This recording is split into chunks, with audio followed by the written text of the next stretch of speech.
ছোটবেলা থেকেই আমি গরু চড়িয়ে অভ্যস্ত, সেই জন্য সকলে আমাকে গোপাল নামে ডাকত। কিন্তু গোপাল হয়ে আমি একটা অমূল্য শিক্ষা লাভ করেছি। আমি দেখেছি যে গৌশালাতে অনেক বাছুরের মধ্যে একটি গাই তার নিজের বাছুরকে অবশ্যই চিনে ফেলে। যেখানে সমস্ত বাছুর একই রকম দেখতে এবং প্রত্যেকের স্বরও সমান, তারপরেও সকল বাছুরের মধ্যে নিজের বাছুরকে ঠিক চিনতে পেরে যায় এবং তার সাথেই থাকে। ঠিক এইরকমই কিছুটা হয় আমাদের কর্ম এবং তার কর্মফল। আপনি সবার মাঝে থেকেও কোনো কর্ম যদি করেন, সেই কর্মফল সবার মধ্যে আপনাকে চিনে ফেলবে এবং আপনার সাথেই থাকবে। তাই যখনই কর্ম করবেন ভেবে চিন্তে করবেন। কোনো কর্ম করার আগে একবার ভেবে দেখুন, তাহলে জীবনে বারংবার অনুতপ্ত হতে হবে না। কারণ বিষয়টা কিছুটা এরকম যে এই সংসারে আপনি কাল, কর্মফল এবং সময়, এই তিনের হাত থেকে কখনো লুকোতে পারবেন না, কখনো পালাতেও পারবেন না। আসুন আমার সাথে ভালোবেসে বলুন, রাধা রাধা। জন্ম এবং মৃত্যু, একটি হলো জীবনের সূত্রপাত, আরেকটি জীবনের সমাপ্তি। এটা হলো একটি চক্র এবং প্রত্যেক চক্রের মতোই এটাও যেখান থেকে শুরু হয় সেখানে এসেই সমাপ্ত হয়। অর্থাৎ প্রত্যেক ব্যক্তি যারা জন্ম নিয়েছেন তার জন্মের সাথে এটা সুনিশ্চিত হয়ে যায় যে তার মৃত্যু হলো অবশ্যম্ভাবী। এই সংসারে এমন কিছুই নেই যা চিরকালের মতো থেকে যায়। এবার এটা আমরা সবাই জানি। আমাদের কাছে যে জীবনটা আছে, যেটা আমরা যাপন করতে পারি, সেই সময়কালে আমরা কি করতে পারি সেটা গুরুত্বপূর্ণ। এমন কিছু করুন যার ফলে মৃত্যুর পরেও আপনি অমর হয়ে থাকবেন। আমাদের কথা, আমাদের কর্ম এই সংসারে প্রেরণা প্রদান করতে পারে। আর যদি আমরা প্রেরণা নাও জোগাতে পারি, তাও এই সন্তোষ বোধ যেন থাকে যে আমরা আমাদের জীবন ব্যর্থ হতে দিইনি। এই জীবন যাপন করার ইচ্ছেতেই আমরা সময় ব্যর্থ করে দিই। আর এই জীবনকে যাপন করার সর্বশ্রেষ্ঠ উপায় হলো এটাই যে কখন আমাদের মৃত্যু হবে, কিভাবে আমাদের মৃত্যু হবে, এই চিন্তা ত্যাগ করে যেন আমরা বর্তমানে বেঁচে থাকি, আজকে বেঁচে থাকি, আজকে দাঁড়িয়ে কর্ম করি এবং আজ যে সংকট সামনে তার সম্মুখীন হই। ভবিষ্যতের পথ নিজে থেকেই উন্মুক্ত হবে। আপনার জীবনে অনেক বড় বড় বিপদরূপী পাথর আসবে। সেই পাথরগুলিকে এতটাই দুর্বল করে দিন যাতে সেই পথ আপনি অগ্রসর হওয়ার পরে আপনার পেছন পেছন যে সেই পথ দিয়ে আসবেন তিনিও যেন সহজেই পাথর চূর্ণ করে সামনে অগ্রসর হতে পারেন। মনে রাখবেন, আপনার প্রচেষ্টারও একটা মাহাত্ম্য আছে। যদি আপনি কোনো কেল্লার শিখরে পতাকা উত্তোলন নাও করতে পারেন, তাহলেও আপনার প্রচেষ্টার যে মাহাত্ম্য তা কখনো কমে যাবে না। সেই জন্য প্রচেষ্টা করতে থাকুন আর আমার সাথে ভালোবেসে বলুন, রাধা রাধা। মানুষ সবসময় চায় যে তার জীবনে যেন কখনো কোনো সমস্যাই না আসে। সে চায় তার জীবন যেন শুধুমাত্র শান্তি এবং সুখের দ্বারা পূর্ণ থাকে। কিন্তু এই চাহিদা অনুচিত কিছু নয়। আমরা সবাই এটাই চাই যে জীবনে সুখ থাক, শান্তি থাক। কিন্তু এই কথা সবসময় মনে রাখবেন, যে সূর্য উদিত হন সংসারকে প্রকাশমান করেন, দুপুরবেলায় সংসারকে রৌদ্র প্রদান করেন, সন্ধেবেলায় তাকেও অস্ত যেতে হয়। এবার আমাদের জীবন চক্র কিছুটা এরকমই। কোনো কিছুই চিরকাল একরকম থাকে না। কখনো এই নদীকে দেখুন যা বয়ে চলেছে। এই নদী যা বয়ে চলেছে তার পথেও অনেক বিপদ আসে। বড় বড় পাথরের সম্মুখীন হয়ে তাকেও সামনে এগিয়ে যেতে হয়। একটি পুকুর যা চারদিক থেকে ঘেরা, তার জীবনে কিন্তু কোনো সমস্যা নেই। কিন্তু এই সংসারে পুকুরের পুজো করা হয় না, পুজো করা হয় নদীকে।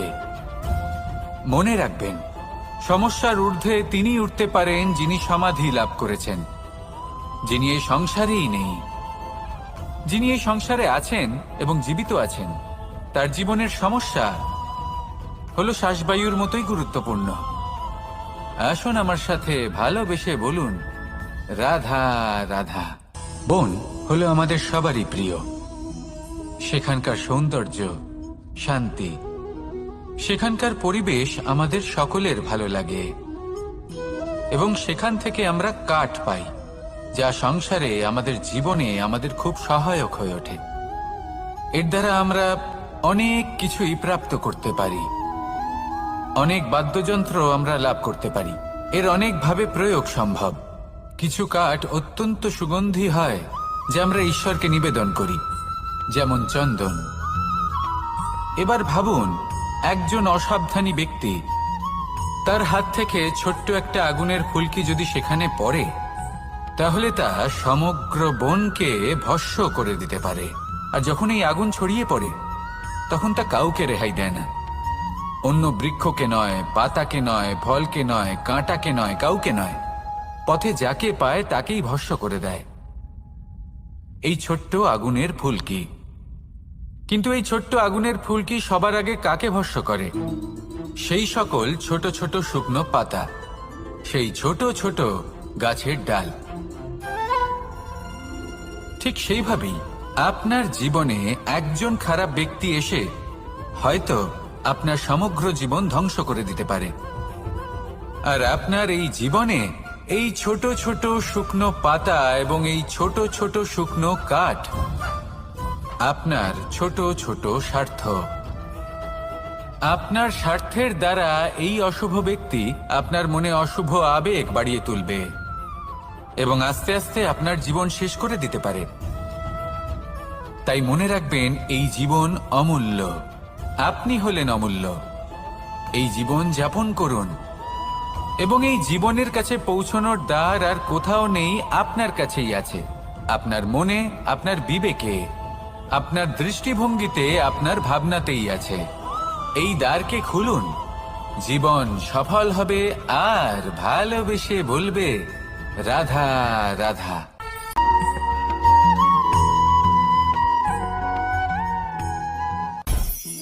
মানুষের একটি সমস্যা আছে যে মানুষ সাফল্যকে মাপতে থাকেন, লক্ষ্যপ্রাপ্তিকে মাপতে থাকেন এবং তার তুলনা করতে থাকেন যে ও এত কিছু পেল আর আমি পেলাম না, ওর কাছে এত কিছু আছে কিন্তু আমার কাছে নেই।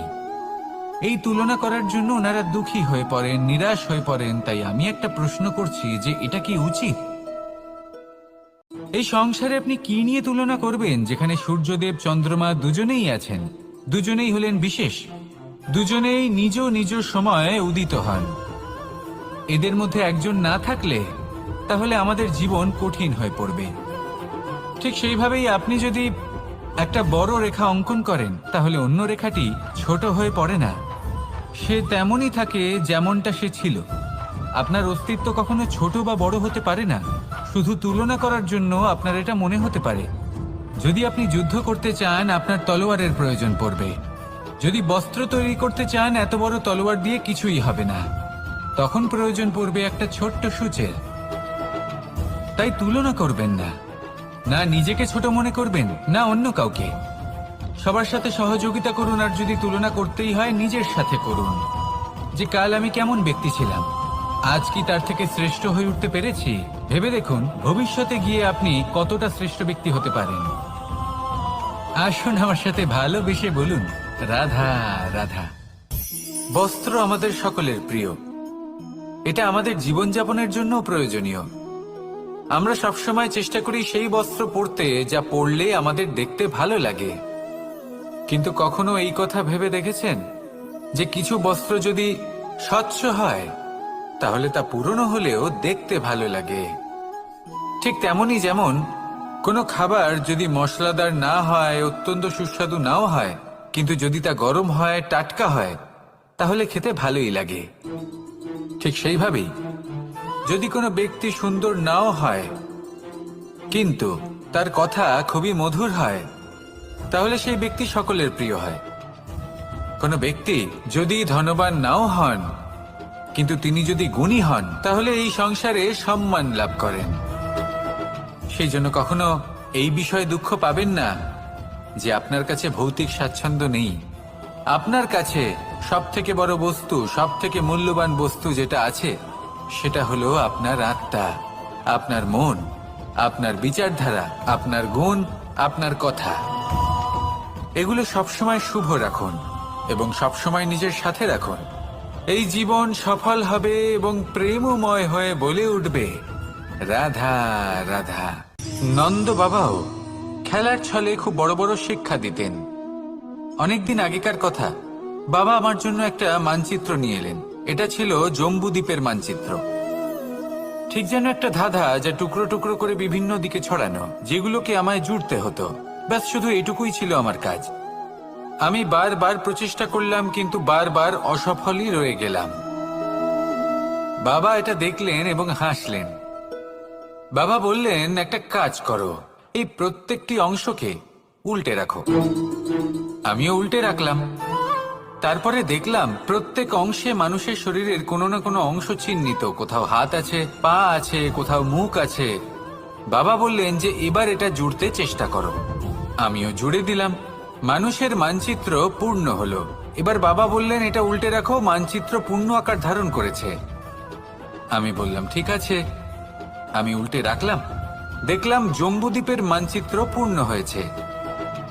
বাবা বললেন, যদি দেশকে সফল করে তুলতে চাও, শক্তিশালী করতে চাও, স্থির বানাতে চাও, তাহলে সবার আগে দেশবাসীকে একত্রিত করতে শেখো। সকল সৈন্যগণ যখন একজোট হয়ে দাঁড়াবে, তখন দেশের শক্তি আরো বেড়ে যাবে। শুধু তাই নয়, বাবা বললেন, যদি ভালোবাসার সাথে জড়িয়ে পড়ো, তাহলে পরমাত্মাও তোমার সামনে এসে দেখা দেবেন। তাহলে এটাই করুন, আর আমার সাথে ভালোবেসে বলুন, রাধা রাধা। মানুষ শুধুমাত্র দুই ধরনের ব্যক্তির সামনেই নত হন। একজন হলেন তিনি যাকে তিনি সম্মান করেন, আর আরেকজন যাকে তিনি ভয় পান। এবার কোনো ব্যক্তি যদি আপনার সামনে নত হন, তাহলে তার পেছনের কারণ কি? আপনার প্রতি সম্মান নাকি আপনার প্রতি ভয়? সেটা আপনাকেই বুঝতে হবে। যদি আপনি এমন মনে করেন যে তাতে কি যায় আসে, ভয় হোক বা সম্মান, কেউ আমার সামনে নত তো হচ্ছেন, যদি এটা আপনার চিন্তা ভাবনা হয়, তাহলে আপনাকে মনে করিয়ে দিই, এই সময় বদলাতে বেশি সময় লাগে না। আজ যে ব্যক্তি আপনাকে দেখে ভয় পাচ্ছে, কাল এই ভয়ের সমাপ্তিও ঘটতে পারে। আবার এমনও হতে পারে যে তার কাছে অত্যাধিক শক্তি চলে এলো। অনেক কিছুই হতে পারে। তাই মনে রাখবেন, যে মাথা ভয়ের কারণে নত হয়, তা সময় এলে সবার আগে বিরোধিতা করতে পারে।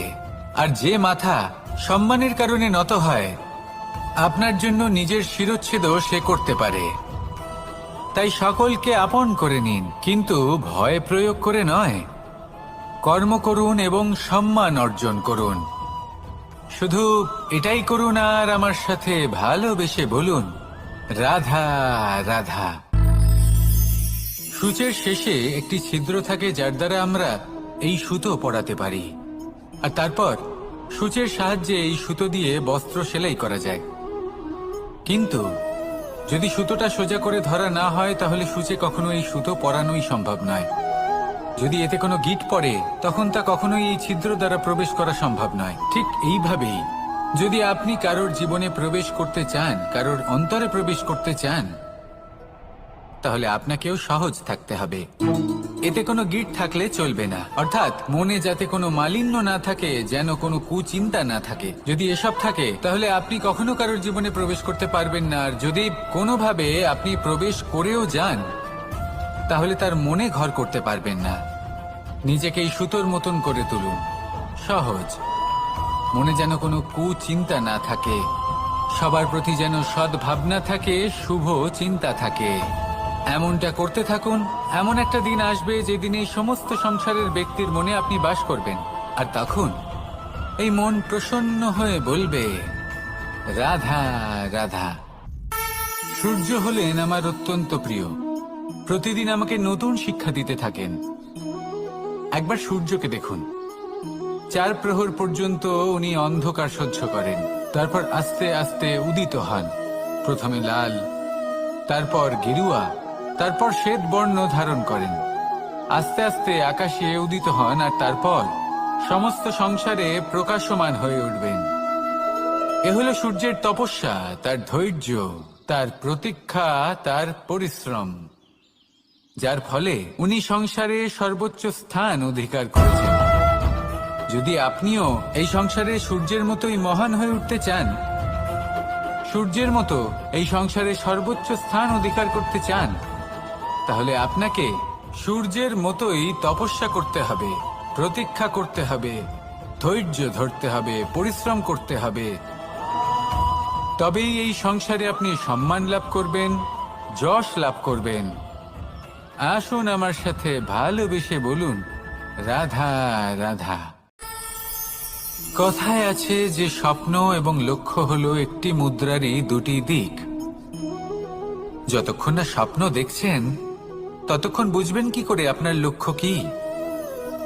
স্বপ্ন দেখে যদি নিজের লক্ষ্য বুঝতে পারেন, সেটা পেতে চান, তবেই সেটা লাভ করতে পারবেন। কিন্তু স্বপ্ন এবং লক্ষ্য এই দুইয়ের মধ্যে একটা ভারসাম্য রয়েছে, যেটা বজায় রাখা প্রয়োজনীয়। একে আমরা বলে থাকি পরিশ্রম। দেখুন, যদি আপনি স্বপ্ন দেখতে চান তাহলে পরিশ্রম ত্যাগ করে নিদ্রা লাভ প্রয়োজন। কিন্তু যদি আপনি লক্ষ্য লাভ করতে চান তাহলে আপনাকে নিদ্রা ত্যাগ করে পরিশ্রম করতে হবে। তাই আলস্য ত্যাগ করুন এবং সিদ্ধান্ত নিন যে আপনি কি চান। আপনার জীবনের এই তুলাদণ্ডে স্বপ্নের পাল্লা ভারী হওয়া প্রয়োজন নাকি লক্ষ্যের? আমার মতে এই দুইয়ের মধ্যে যদি ভারসাম্য বজায় রাখেন তবে পথ নিজে থেকেই সামনে আসবে। শুধু সেই পথে অগ্রসর হতে থাকুন এবং আমার সাথে ভালোবেসে বলুন, রাধা রাধা। আমরা সবাই জীবনে সুখ লাভ করতে চাই। শুধু জীবনে কেন, জীবনের পরেও আমরা সুখ লাভ করতে চাই। আমরা সকলে স্বর্গের কামনা করি। কিন্তু খুব সহজ একটা কথা, যদি আপনি স্বর্গ লাভ করতে চান তাহলে প্রথমে মৃত্যু লাভ করতে হবে। আপনি যদি প্রাণই না দেন তাহলে আপনি স্বর্গ লাভ কিভাবে করবেন, তাই না? শুধু এই ছোট্ট একটা বিষয় দ্বারা আমরা জীবনে অনেক কিছুই শিখতে পারি। যদি আপনার কোনো লক্ষ্য থাকে, কোনো মনোবাঞ্ছিত স্থান থাকে, কোনো বড় কাজ আপনি করতে চান, তাহলে সেই সবই হবে। কিন্তু শুধুমাত্র কামনা করলে হবে না, আপনাকে কর্ম করতে হবে, নিরন্তর প্রয়াস, পরিশ্রম, পথ খুঁজতে হবে, সামনে অগ্রসর হতে হবে। কখনো অসফল হলে তার কারণ খুঁজতে হবে, বিপদের সম্মুখীন হতে হবে, অন্তর থেকে নিজের শক্তি বাড়িয়ে তুলতে হবে। তবেই আপনি নিজের লক্ষ্য লাভ করতে পারবেন, মনোবাঞ্ছিত স্থান পাবেন। মহানদী গঙ্গা একটি বিন্দু দ্বারা শুরু হয়, ধীরে ধীরে অগ্রসর হয়। কোনো পাথরে ধাক্কা খেলেও সে থামে না, বরং এগোতেই থাকে। তারপরেই সে মহান নদী গঙ্গা হয়ে উঠতে পারে। পরিশ্রম করুন, লক্ষ্য লাভ করুন, আর আমার সাথে ভালোবেসে বলুন, রাধা রাধা। এই সংসারে তিন ধরনের আবেগ অত্যন্ত গুরুত্বপূর্ণ, যা প্রত্যেক মানুষের জীবনে থাকে। প্রথমটা হলো আনন্দ, যা আমরা সবাই লাভ করতে চাই। দ্বিতীয় হলো ক্রোধ। এটা তখনই আসে যখন আমরা আমাদের উপর নিয়ন্ত্রণ হারাই বা কোনো পরিস্থিতি আমাদের প্রতিকূল হয়ে থাকে। তৃতীয় হলো দুঃখ। এই দুঃখ তখনই আসে যখন কোনো একটা পরিস্থিতি আমাদের মনের মতো হয় না, বা আমাদের প্রিয়জন আমাদের বুঝতে পারেন না, আমরা অমূল্য কিছু হারিয়ে ফেলি। তখন এই দুঃখ আমাদের হৃদয়ে আশ্রয় নেয়। এই তিন আবেগ হলো এমন যে আমাদের জীবনে আসতে এবং যেতে থাকবে। কিন্তু এই তিনটি আবেগের বিষয়ে কোন কথাটা মনে রাখতে হবে সেটা শুনুন। যখনই আপনি আনন্দে থাকবেন, প্রতিশ্রুতি দেবেন না, কারণ যখন মানুষ আনন্দে থাকেন তখন তিনি নিজের বিবেক বোধ হারিয়ে ফেলেন। দ্বিতীয়ত, যখনই আপনি ক্রুদ্ধ হবেন, উত্তর দেবেন না, কারণ ক্রোধের বশে যে উত্তরই দেবেন সেটা শুভ হবে না। তৃতীয়ত, যখনই আপনি দুঃখী থাকবেন, কোনো সিদ্ধান্ত নেবেন না, তখন নিজের মনের ওপর, নিজের কর্মের ওপর, নিজের উপর নিয়ন্ত্রণ রাখতে চেষ্টা করুন। যদি এই তিনটি আবেগের ক্ষেত্রে এই জিনিসগুলো মনে রাখেন তাহলে জীবনে কখনো আক্ষেপ করবেন না। আসুন আমার সাথে ভালোবেসে বলুন, রাধা রাধা। আমাদের মধ্যে বেশিরভাগ মানুষ কোনো না কোনো মহাশক্তির উপস্থিতিকে বিশ্বাস করেন। আমরা মনে করি যে এ হলো সেই মহাশক্তি যার প্রভাব, যার কৃপা চিরকাল আমাদের উপর বজায় থাকে। আমাদের কর্মের ওপর, কর্মফলের ওপর চিরকাল তার দৃষ্টি থাকে। আমাদের মধ্যে কেউ একে ঈশ্বর মনে করেন, কেউ বা প্রকৃতি মনে করেন, বা কেউ কোনো গৃহপালিত পশুর মধ্যে মহাশক্তির দর্শন লাভ করেন বা কেউ কোনো বস্তুর মধ্যে। প্রত্যেকের নিজস্ব বিশ্বাস আছে, কিন্তু সেই শক্তির থেকে আশীর্বাদ লাভের জন্য বা কোনো ইচ্ছে পূরণের জন্য আমরা কখনো না কখনো মন্দিরে যাই। এই মন্দির শব্দের সূত্রপাত কিভাবে, আগে সেটা বুঝে নেওয়া যাক। মন্দির এই শব্দের আরম্ভ হলো মনের দ্বারা, কিন্তু বেশিরভাগ মানুষ যখনই মন্দিরে যান কোনো ইচ্ছে পূরণের জন্য বা ইচ্ছে পূরণ হওয়ার পরে ধন্যবাদ দেওয়ার জন্য, তখন তিনি শুধুমাত্র শারীরিকভাবে সেখানে উপস্থিত থাকেন। তার মন তো সাংসারিক কাজের মধ্যেই ঘোরাফেরা করতে থাকে, তাই না? তাহলে বলুন, এর অর্থ কি? যদি আপনি মন্দিরে নিজের মনকেই না নিয়ে যান, তাহলে তার কি লাভ হবে? মন্দিরে গিয়ে নিজের মনকে ঈশ্বরের চরণে পূর্ণরূপে সমর্পণ করুন। নিজের মন থেকে ঈশ্বরের আরাধনা করুন, আর এই মন থেকেই বলুন রাধা রাধা। ছোটবেলা থেকেই আমি গরু চড়িয়ে অভ্যস্ত, সেই জন্য সকলে আমাকে গোপাল নামে ডাকত। কিন্তু গোপাল হয়ে আমি একটা অমূল্য শিক্ষা লাভ করেছি। আমি দেখেছি যে গৌশালাতে অনেক বাছুরের মধ্যে একটি গাই তার নিজের বাছুরকে অবশ্যই চিনে ফেলে। যেখানে সমস্ত বাছুর একই রকম দেখতে এবং প্রত্যেকের স্বরও সমান, তারপরেও সকল বাছুরের মধ্যে নিজের বাছুরকে ঠিক চিনতে পেরে যায় এবং তার সাথেই থাকে। ঠিক এইরকমই কিছুটা হয় আমাদের কর্ম এবং তার কর্মফল। আপনি সবার মাঝে থেকেও কোনো কর্ম যদি করেন, সেই কর্মফল সবার মধ্যে আপনাকে চিনে ফেলবে এবং আপনার সাথেই থাকবে। তাই যখনই কর্ম করবেন ভেবে চিন্তে করবেন। কোনো কর্ম করার আগে একবার ভেবে দেখুন, তাহলে জীবনে বারংবার অনুতপ্ত হতে হবে না। কারণ বিষয়টা কিছুটা এরকম যে এই সংসারে আপনি কাল, কর্মফল এবং সময়, এই তিনের হাত থেকে কখনো লুকোতে পারবেন না, কখনো পালাতেও পারবেন না। আসুন আমার সাথে ভালোবেসে বলুন রাধা রাধা। জন্ম এবং মৃত্যু, একটি হলো জীবনের সূত্রপাত, আরেকটি জীবনের সমাপ্তি। এটা হলো একটি চক্র, এবং প্রত্যেক চক্রের মতোই এটাও যেখান থেকে শুরু হয় সেখানে এসেই সমাপ্ত হয়। অর্থাৎ প্রত্যেক ব্যক্তি যারা জন্ম নিয়েছেন তার জন্মের সাথে এটা সুনিশ্চিত হয়ে যায় যে তার মৃত্যু হলো অবশ্যম্ভাবী। এই সংসারে এমন কিছুই নেই যা চিরকালের মতো থেকে যায়। এবার এটা আমরা সবাই জানি। আমাদের কাছে যে জীবনটা আছে, যেটা আমরা যাপন করতে পারি, সেই সময়কালে আমরা কি করতে পারি সেটা গুরুত্বপূর্ণ। এমন কিছু করুন যার ফলে মৃত্যুর পরেও আপনি অমর হয়ে থাকবেন। আমাদের কথা, আমাদের কর্ম এই সংসারে প্রেরণা প্রদান করতে পারে। আর যদি আমরা প্রেরণা নাও জোগাতে পারি, তাও এই সন্তোষ বোধ যেন থাকে যে আমরা আমাদের জীবন ব্যর্থ হতে দিইনি। এই জীবন যাপন করার ইচ্ছেতেই আমরা সময় ব্যর্থ করে দিই।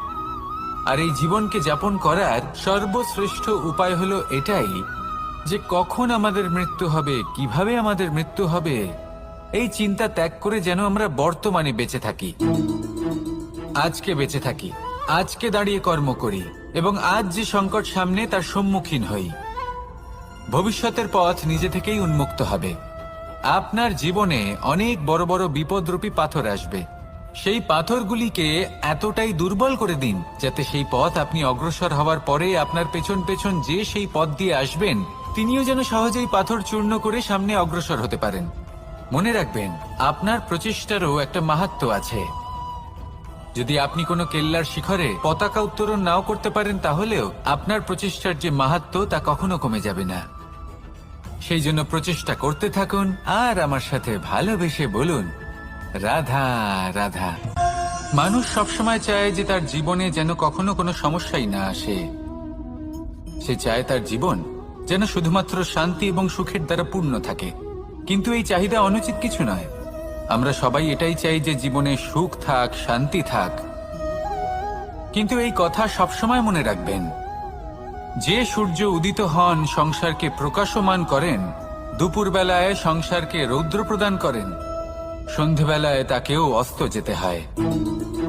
এবার আমাদের জীবন চক্র কিছুটা এরকমই। কোনো কিছুই চিরকাল একরকম থাকে না। কখনো এই নদীকে দেখুন, যা বয়ে চলেছে। এই নদী যা বয়ে চলেছে তার পথেও অনেক বিপদ আসে। বড় বড় পাথরের সম্মুখীন হয়ে তাকেও সামনে এগিয়ে যেতে হয়। একটি পুকুর যা চারদিক থেকে ঘেরা, তার জীবনে কিন্তু কোনো সমস্যা নেই। কিন্তু এই সংসারে পুকুরের পুজো করা হয় না, পুজো করা হয় নদীকে। মনে রাখবেন, সমস্যার ঊর্ধ্বে তিনি উঠতে পারেন যিনি সমাধি লাভ করেছেন, যিনি এই সংসারেই নেই। যিনি এই সংসারে আছেন এবং জীবিত আছেন, তার জীবনের সমস্যা হলো শ্বাসবায়ুর মতোই গুরুত্বপূর্ণ। আসুন আমার সাথে ভালোবেসে বলুন, রাধা রাধা।